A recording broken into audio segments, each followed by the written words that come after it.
Hey guys, so I'm back at my house now.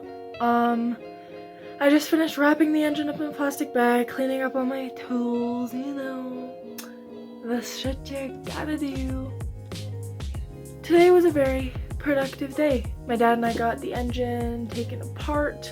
We got everything all nicely lined up. We still have to take apart the rocker arm assembly and everything like that, but for the most part, we're probably like 75% done taking it apart, which is really good considering we started at, I want to say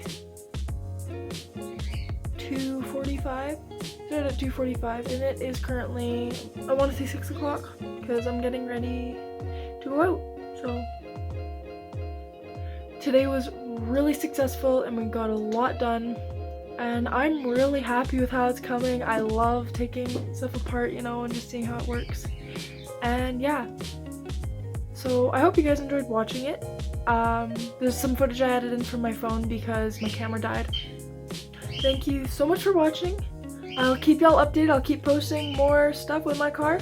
And yeah, have a great day. Thank you so much for watching.